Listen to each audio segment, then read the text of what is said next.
Do you own or rent your home? Sure you do, and I'll bet it can be hard work. You know what's easy? Bundling policies with Geico. Geico makes it easy to bundle your homeowner's or renter's insurance along with your auto policy.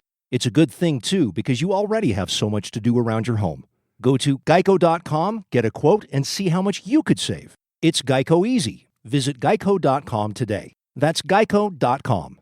The Ticket. Podcasts are brought to you in part by Lewis Jewelers, the official jeweler of The Ticket and proud partner of Michigan Athletics. We are back here on the Michigan Insider, Sports Talk 1050, WTKA, online at WTKA.com.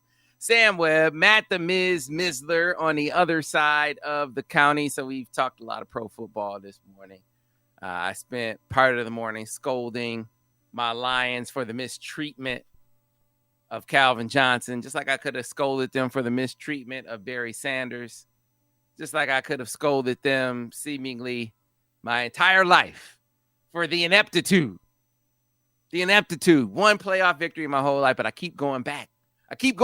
Miz. I never leave the Lions because loyalty, man. Lions fans are loyal.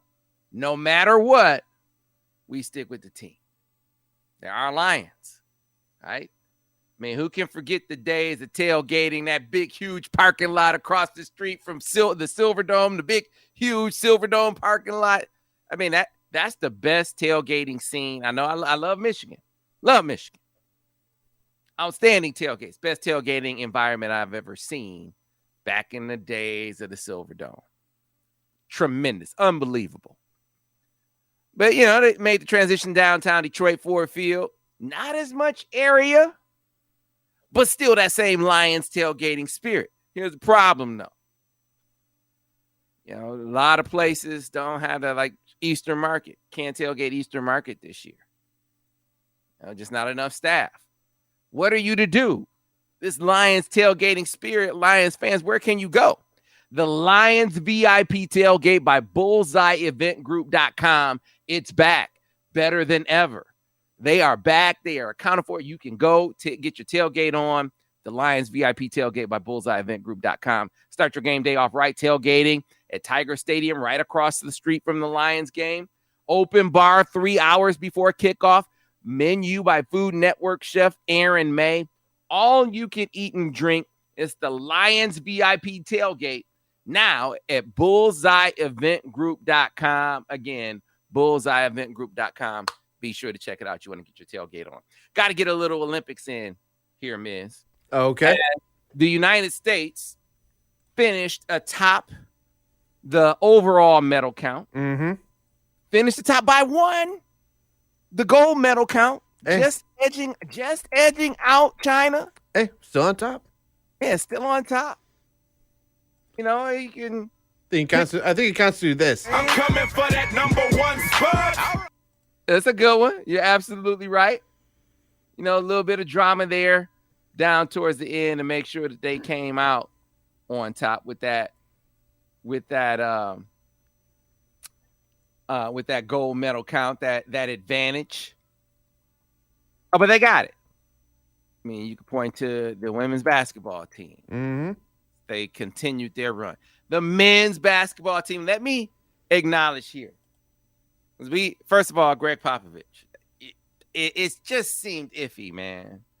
You know, was this team going to come together and gel enough? You know, his system, his style, was it going to fit? Was it going to all come together? He didn't panic.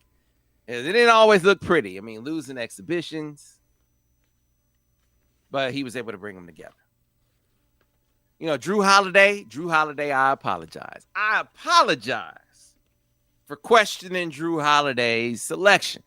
Because Drew Holiday was a factor. Drew Holiday made a difference on both ends of the floor. Miz. Mm-hmm.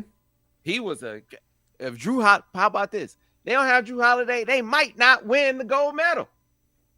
But the biggest reason, Kevin Durant, man. Mm-hmm. Kevin Durant had on the cape. KD had on the cape, Miz. KD, he's had great Olympics before. I mean, this was Kevin Durant's third gold medal. Wow. And he's had big time 30 spot here. You know, 30 point. I mean, in multiple Olympics, he's put up big stats. But as I tweeted over the weekend, I don't know if there was a performance more consequential than this one, because they need, if he isn't that big, like he had the cape for him. Yeah.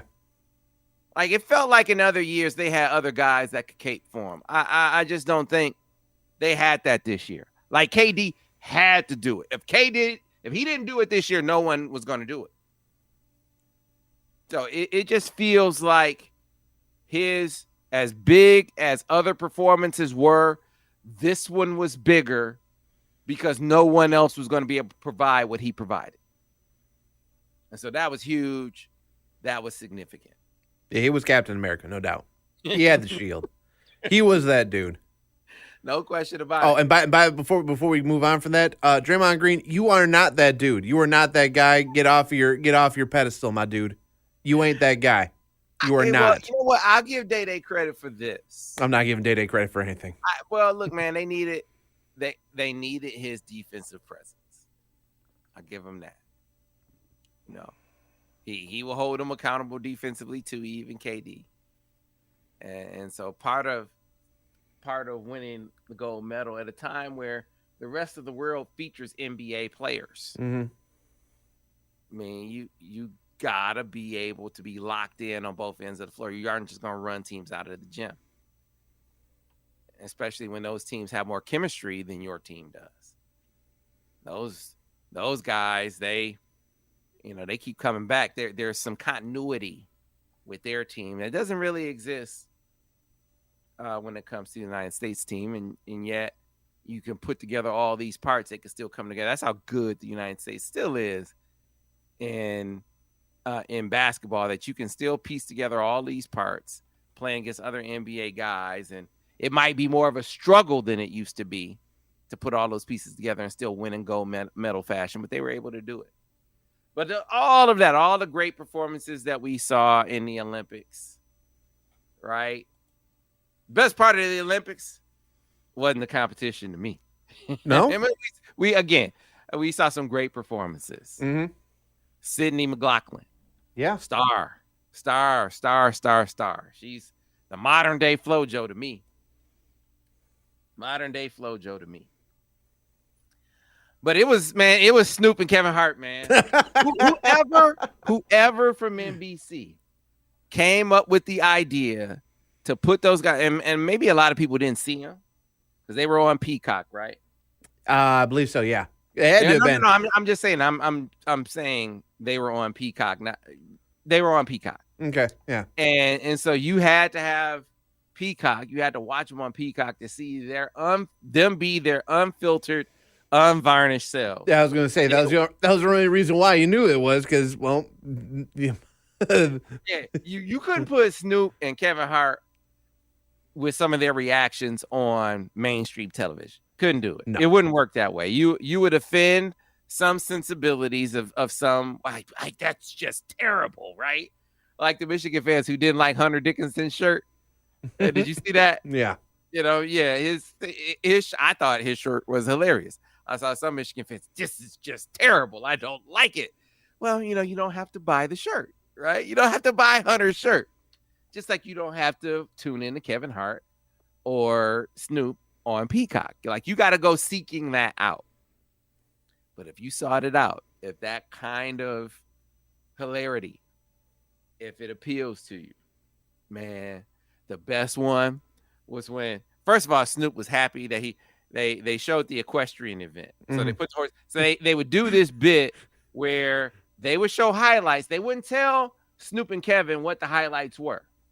They said, we're going to just show you some highlights and you just react. You just react live. Right, so you're getting their unfiltered, unvarnished selves reacting live to something. So they put the horse on the screen and they're doing this.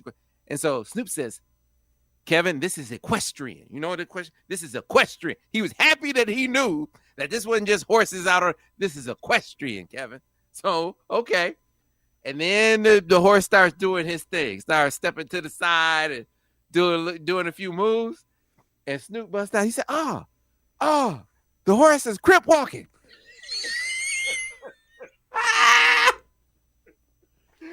And man, And it really looked like the horse was sea walking. It really looked like it.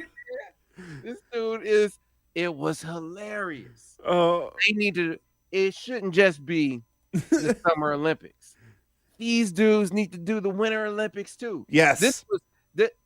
Say what you want about NBC, but this was a stroke of genius. Yes. To put those guys on Olympic commentary. So much so that I bet you that they will do other sports.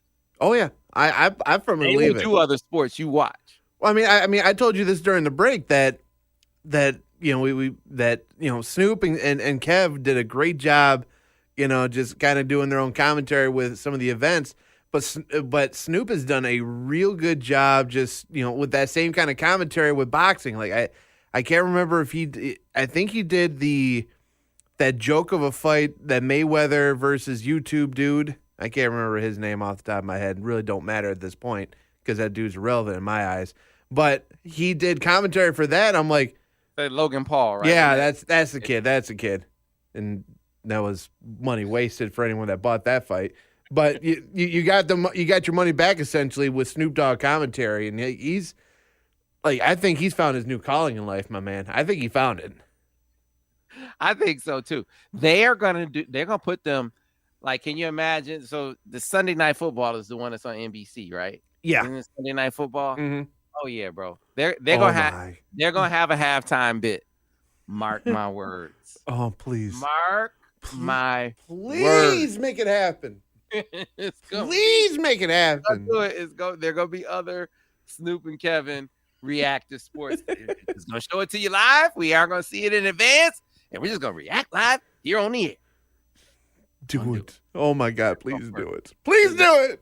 Hey, we got a request, by the way. Anytime, and this is actually a great idea from Theus. Theus, your assistant program director with Seth Fisher, right? Mm-hmm. Where he said every time you mention Sheila Ford Hamp, you got to drop some Ready for the World from Flint, Michigan. Oh, Sheila, pay that man his money. Yeah, little Sheila from Ready for the World. That is actually a great idea. So, Theus, we will take that under advisement, and we will actually use that. Oh, as a drop. Oh, Sheila. You think better apologize to Megatron? Has ever heard of Ready for the World or Oh Sheila? You think she's ever heard of that? Probably not. I say she resides in the Ann Arbor area. You will hear that. Oh. You will hear some Oh Sheila. Oh, Mr. Melvin Riley. Did you know this for a little bit of trivia? So Melvin Riley, the lead singer, Ready for the World, came to the Victor's Lounge a few years ago. No kidding. Yeah, and I don't know if you were on the ones and twos that day, but whoever was on the ones and twos that day came up right over your shoulder. Say, he was at one of the games, and they said, "Hey, Sam's from Flint." Hey. And I was like, Melvin Riley. Hey, what's up, Melvin? Oh my God. He hung out for a minute. I said, "Yeah, man, your wife. I mean, not your wife, but your dad was my gym teacher." Wow. So we chopped it up for a minute as he was outside the Victor's Lounge. He didn't drop any Oh Sheila that day.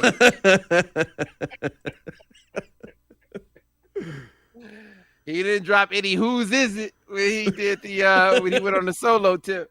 He didn't do any of that. But Melvin was there. It was cool. But we have to get to a break. When we come back on the other side, we will jump into the recruiting roundup. The time of the show, we give you the latest and the greatest in football and indoor basketball recruiting. Take your recruiting questions this time only at 734-998-1050. Recruiting roundup on the other side here on Sports Talk 1050 WTK, The Ticket.